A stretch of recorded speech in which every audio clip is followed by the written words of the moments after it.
Good morning. Happy Thursday. What day is this? This is the 12th day of May. This is the fourth episode of season 4. This is the fourth episode? Yeah, this is the fourth episode of season 4 of the Be Your Own Hero Show. It's happening fast. Anyway, fourth episode, season 4 of the Be Your Own Hero Show. Hero is an acronym. It means helping everyone reaps optimism. In other words, helping others helps you. It's a reciprocal action. Try it. You might like it. I'm your host. I'm sekouwrites. I'm a professional creative, which means I'm an author, journalist, playwright, filmmaker, jewelry maker. Just go to my website, sekouwrites.com, and you can see some of the various things that I do. I'm also the creator of the Hero Ministry Movement, which is my effort to uplift and inspire people in general and the unhoused community in specific. And there's my website. Someone new tuned in and was asking who I was, so I'm trying to be a little bit better about introducing myself. There's my website. You can check me out. You can see all the various things that I do. And this is new. This has been a pandemic shift for me. If you ever told me that I would have a show at all, let alone a show about money and finance, what? I would have not believed that at all.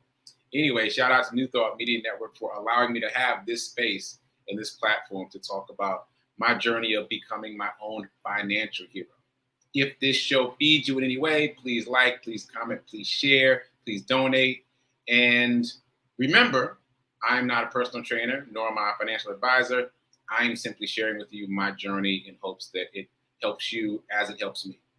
Reciprocal action, once again. Okay, so all that said, I think we have a theme for season 4. Once again, this is episode 4 of season 4, and the theme seems to be shaping up as Q&A. It seems to be shaping up as Q&A. There's a lot of questions in the chat, and I'm just going to try to get through them, and we'll just rock it like that for a while and see how that goes. So, that said, I've got plenty of questions to catch up on, and one thing I want to ask, though, as I move through some of my kind of structured pieces, is if you are invested in the stock market now, drop a number 1 in the chat. Drop a number 1 in the chat if you're invested in the stock market as we move along. Okay, so today's day, it's crazy that I sometimes don't remember what day I'm on in terms of the run streak. And I always fuss at Antoine about that, but it's wild. Like sometimes it just blurs together. You've been doing it so long. But today is day 346. I am going to show today's run report, recorded earlier today. And as I said recently, I've been making these a little bit shorter. They used to hover around 3 minutes, and now they're hovering around 1 minute. It's kind of in and out, getting you all the information. So let me know what you think of this new format. Here we go. Day 346. I've been running every day, at least a mile a day for now 346 days in a row. Hold, please. I've also raised more than $7,000 for 10 different charities and charitable causes. Hold on. And I've run more than 1,000 miles. What? Yep. Hold, please. Welcome to the Sekou Hero Charity Run, day 346. Okay, today's run story. That emergency pace came in handy because it's hot out here. And I was running fast and I wanted to take a walk break. And I was like, no, don't take a walk break. Just slow down. So I latched my arms to my rib cage and slowed all the way down as far as I could. And it was still hard. It's much harder slowing down when you've been going fast. But I did it. First 5K in a long time. All right. Be your own hero. Keep doing. Day 340. Okay, you saw me about to say something. What I was about to say was, now is better than perfect. I actually said it, but because I clipped it to exactly a minute, then it didn't show. So that's my new format for the time being for the run reports. Quick, very fast, and also I'm trying to do better about highlighting the information, because the information, information, not the right word, but the stats of the Hero Charity Run are significant. Like, I thought, in my mind, I thought I'd run in about 3 cities, but when I tallied it up, it's 11. It's at least 11 different cities I've run in. What? During the pandemic, when people aren't really traveling. What? 11 cities. I got to add that to my intro reel for the next run report. But anyway, all the different pieces of information are pretty fascinating, even to me. Over $7,000, 10 different charitable causes, 11 different cities. Like, it's mind-blowing. Anyway, let me not sidebar. There's a lot to talk about. All right, so that is the run report for today, from earlier today. Moving on. Let's see. Let's jump right to the dice roll challenge. This is Thursday. So Monday was $6. Tuesday was $1.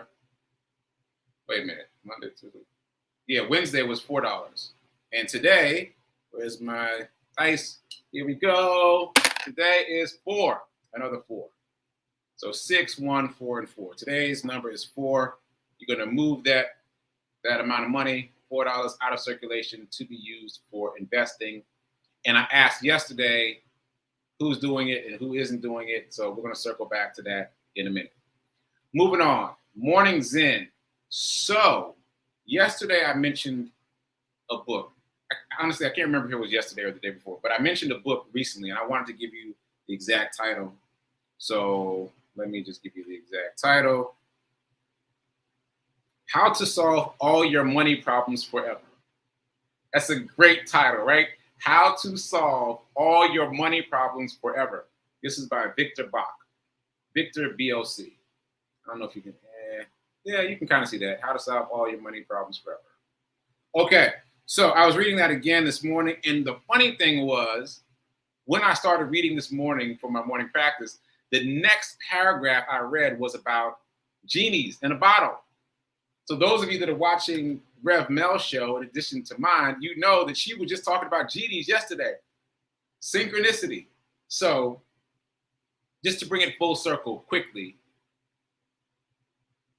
the point of talking about genies in a bottle and a genie granting you wishes is you have to know what you want. And that's the point of that section of the book that I read this morning. I mentioned this stat yesterday on Rev Mel's show. I'm going to mention it again here. Studies have shown that of 1,000 people, only 2 people know what they want. I'm going to say it again. Of 1,000 people, only 2 people know what they want. See, we think we know what we want because we have these vague notions of what we want. We want more money, want a nicer house, want to travel. And we count these things as knowing what we want, but those things are not specific enough. So of 1,000 people, only 2 people know specifically what they want. So it's very important for you to know specifically what you want. And let's bring that full circle to this money space, to this wealth and abundance space.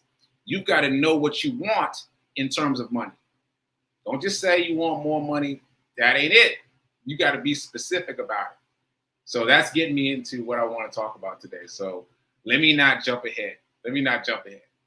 So let's do this affirmation and get this grounded in all of us. So here we go. Here's our affirmation. I am so happy and grateful to be a multi-millionaire in every area of my life. Let's say it again and infuse it with even more feeling. I am so happy and grateful to be a multi-millionaire in every area of my life. Yeah, you can't read it with me at the same time because as you inflect, you've got to give it your own rhythm. Because that's one of those traps. Like when we recite affirmations together, we try to match the person who's saying it. Yeah, don't do that. You know the words, just feel it in your bones. Get your own rhythm because you're trying to convince your subconscious. All right. By the way, it was way too hot for the hoodie today, but you see I'm representing the Hero t-shirts. It's hot out here in Nashville. You saw me in my run report. It's hot out here. All right. Anyway, no more sidebars. Back on track. So, quick reminder, if you only spend you'll stay poor. If you only save, you'll stay middle class. If you want to become wealthy, you must invest.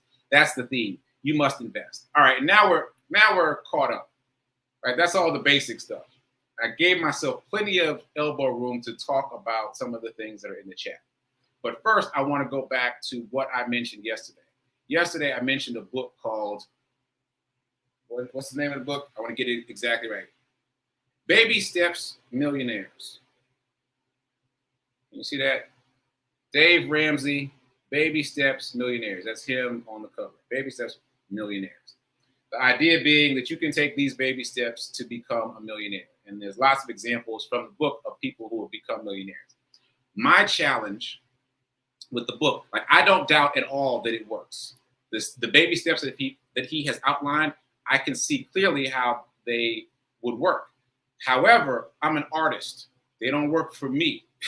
So since I'm speaking to other artists, then I feel the need to make some remixes. So yesterday I said that I really agreed with his baby step number one, which is create a $1,000 emergency fund. Baby step number one is to set aside $1,000 in an emergency fund. Now, yesterday I said I agreed with that strongly. Today, not so much. This is what I say for an artist. For an artist, you need to set aside at least $2,000. So why did I double the amount? Why? Because artists get paid under the table. People give us money all the time, but taxes aren't taken out of it. And when it comes time for tax time, Uncle Sam wants his cut, right? So we as artists always need to be setting aside money for taxes just in case. Have a lump sum somewhere for taxes. So if you think about that $2,000 as $1,000 for emergency and $1,000 for taxes, it's not enough, right? It's not enough, but it's something. At least that's set aside in case the tax man cometh and you're not getting a refund. Because typically artists don't get refunds because we've got, we're getting paid $10.99 or people are just handing us money for things. There isn't, taxes aren't being taken out. So we have to be mindful of setting aside money for taxes all the time, right? So I'm thinking of it as $2,000, $1,000 for emergencies, if you wish, and $1,000 for taxes, if you wish. But if there's no emergency, like, all that money might go to taxes. Who knows? I'm just saying, for the average artist, I think you should move that number, that first baby step, from $1,000 to $2,000. And that's not a thought that I had before. I definitely have had the thought about setting aside money for taxes, but having a dollar amount specific is helpful. Like, let's set aside $2,000. Set aside $1,000 and then come right behind it and set aside another $1,000. Okay, that said, it occurred to me throughout the day yesterday that money needs to be set aside someplace, quote unquote, safe. And I don't mean safe like, unaffected by inflation. All I mean is it's just a little bit more difficult to get to. So this brings me all the way back to Acorns. I've mentioned Acorns a couple times, and I'm gonna talk about Acorns a lot today, I think. So Acorns, just a reminder, is an app-based, cell phone-based investment tool where you can round up to invest. Very innovative concept. So if you go out and use your debit card to buy something at a store, let's go back to Sam's, since that's part of the theme of the show now. So you go to Sam's, you spend $1.99. Exactly $1.99 is paid at the store. The app will round up to $2. So it'll take that 1 cent difference between $1.99 and $2, and it will invest that amount for you wherever you want in a mutual fund, basically. So the most it will invest for you is 99 cents, right? So if you bought something that was $1.01, it would round up 99 cents and invest that 99 cents into this mutual fund. So the magic of this is it's invisible and it's small. The most you're gonna move is 99 cents per transaction. And so that money can accumulate very quickly, invisibly. So if you're not familiar with it, you can check it out. Acorns. They also have a website. You don't have to manipulate it on your phone. You can just go to acorns.com. Now, what do I want to say about this? My first thing is I think this could be a good place for me, at least, to store that $2,000 that I just talked about, the emergency fund, emergency/tax fund. That $2,000 can go into Acorns because it's a little bit difficult to get to. It's not hard. Like, you can still cash out on any weekday during banking hours, but it's not in your savings account where you can see it every day, right? That's a good way to set that money aside. Also, it's easy to contribute to it because of the roundups. In addition to the roundups, you can also set a monthly, weekly, or daily contribution. You can just program it, and it'll happen invisibly behind the scenes. It'll just move money out of your checking account over to that account. So that's an easy way to stockpile money for an emergency fund. I like that. I like that idea, and I'm going to employ it for me. I'm going to use my Acorns account. I've had one for years, which I'll talk about in a second. I'm going to use that as the storehouse for my emergency fund. Now, the reason I'm using it as the storehouse for my emergency fund and not active investment is because I've learned so much now. When I began this journey of wealth and abundance, all I had was my Acorns account. Like, that's the only thing I had besides checkings and savings. I had this Acorn account. And my threshold for donating, for contributing to my Acorns account, was 15 to 40 bucks. I never put in more than about 40 bucks. Never put in less than about 15, in addition to the roundups. So that's a tiny little bit of money. Tiny little bit, tiny little bit, tiny little bit, right? My balance in Acorns would hover around $200. And I would raid that account often in order to pay bills. I'd be like, all right, I need to pay this bill. Let me come in here and get this Acorns money, pay the bill, and then pay myself back, right? Check this out. When I came into the pandemic, when I started this journey of wealth and abundance, all I had in terms of investing was an Acorn account with a $200 balance, right? Now, in season 4 of this show, my Acorns account is my smallest brokerage account. Smallest. That's incredible to me. I don't know if it's incredible to you, but it's incredible to me because my mental equivalent was stuck at around $200. $200 in this Acorn account, that's all I could think of. That was a big deal to me. Now I'm like, let me just use my Acorns account as my emergency fund.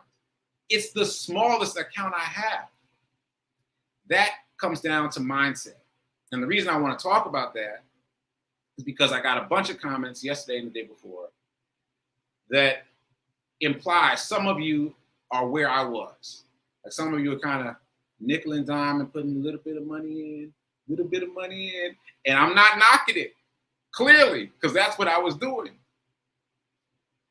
What I'm saying, though, this is important.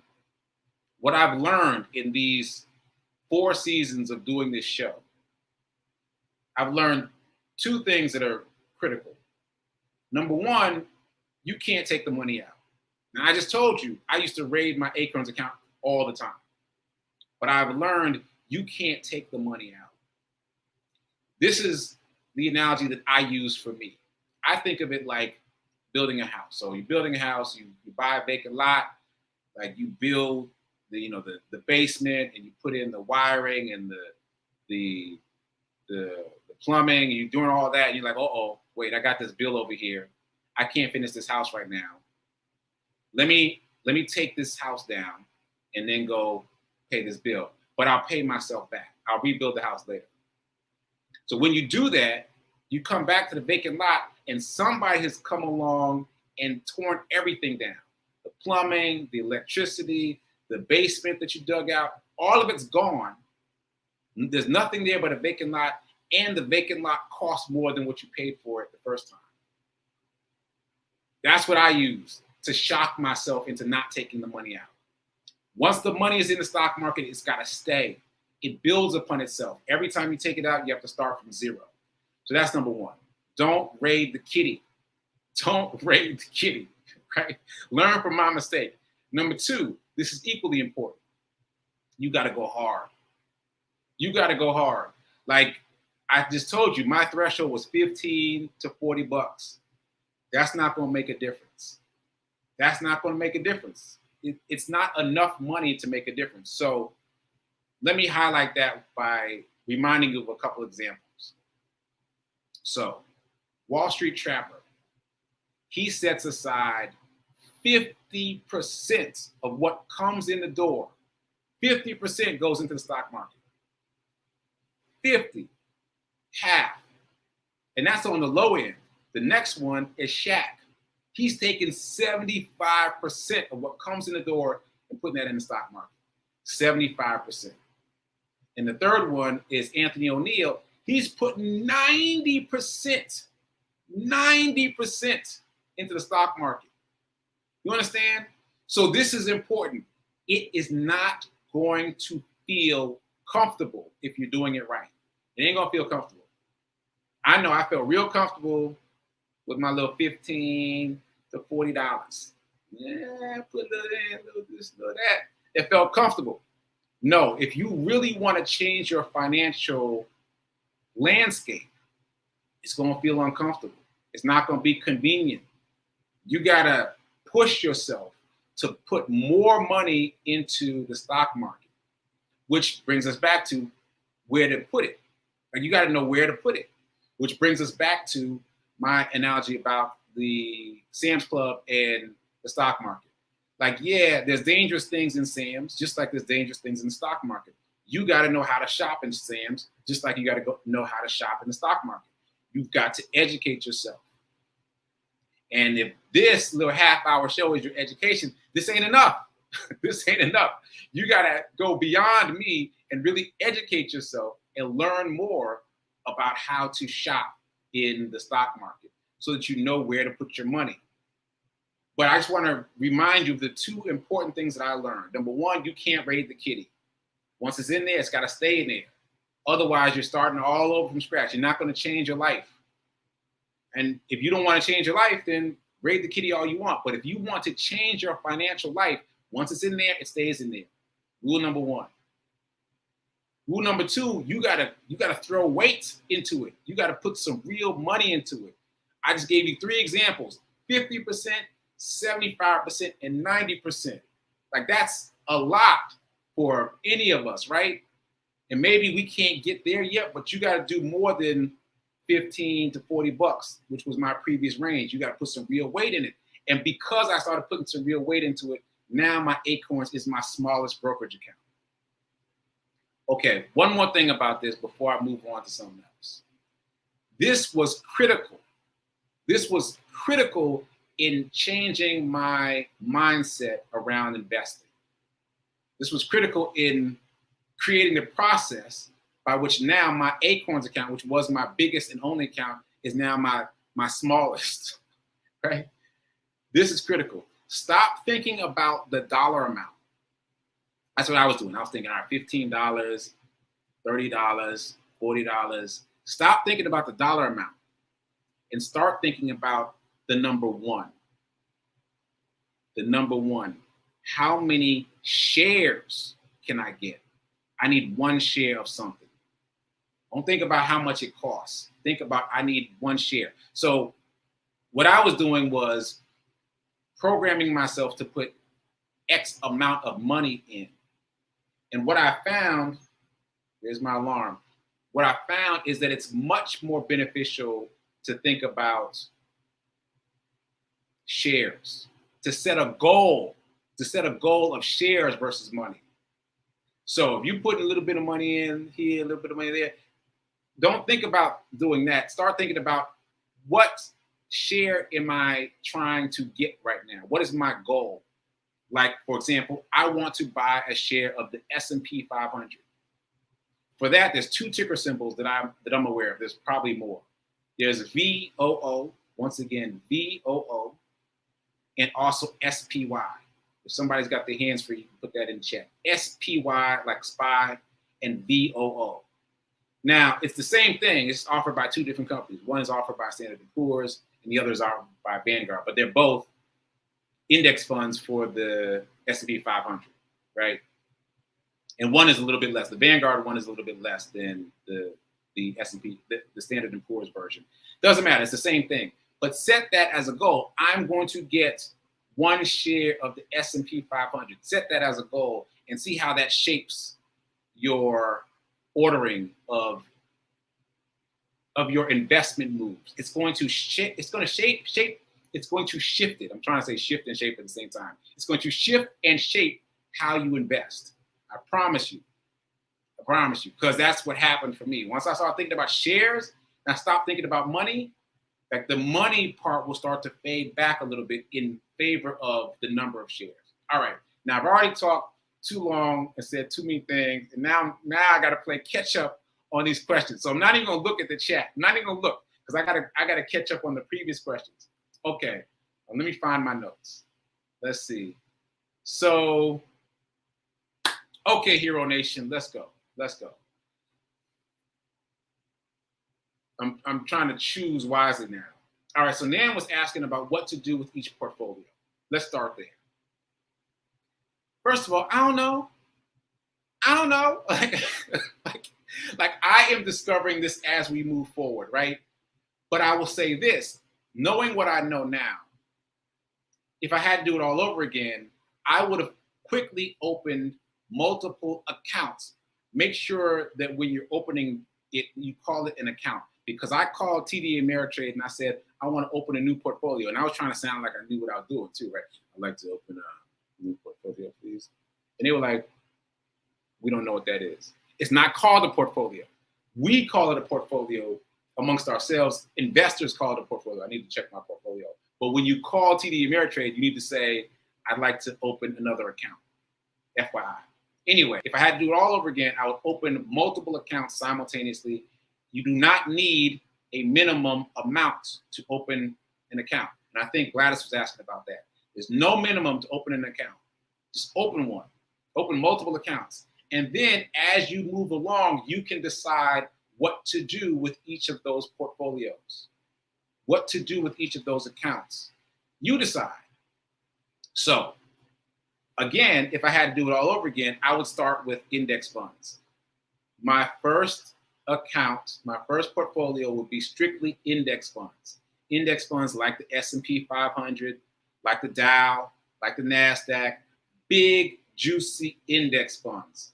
They're a little more expensive. They're like $300 to $500 per share, but they're as safe as you can get. Like in terms of the Sam's Club analogy, they're on the safe aisle. They're nutritious, right? And I won't talk about why they are again. You just know that the S&P 500s, I mean, it's a very good buy. So my first portfolio would be the S&P, would be index funds. And then I'd start experimenting with the other portfolios. Like maybe I want to create a portfolio that's about dividend stocks. That's where I put my dividend stocks, like AT&T. We talked about that recently. And mind you, none of this is finite. Like just yesterday, I moved some positions from my index portfolio to my dividend portfolio. Like you can move things back and forth. Like none of it's fixed. You can experiment and figure out what you want each of your different portfolios to do and be and how you want them to grow. All right. So that said, I'm out of time already. I gotta play with the time a little bit in terms of the Q&A. I gotta start answering questions faster. But I still have questions left over from yesterday and the day before. So I'll jump into those. Oh, tomorrow's Friday, Free Flow Friday. All right. So Free Flow Friday, we're just going to do questions all day. All day. We're just going to knock these things out the park. All right. So stay tuned for prayer time right now at 10:15. After that, it's time for Sit with Rev Melissa, where I'll be producing. And as always, keep doing, and we mean that in terms of the stock market hero on the show. Be a hero, but that means on the show, be your own financial hero. And remember that now is better than perfect in terms of investing. Start today. All right. Join me here tomorrow for Free Flow Friday. We're going to answer some questions. All right. Later.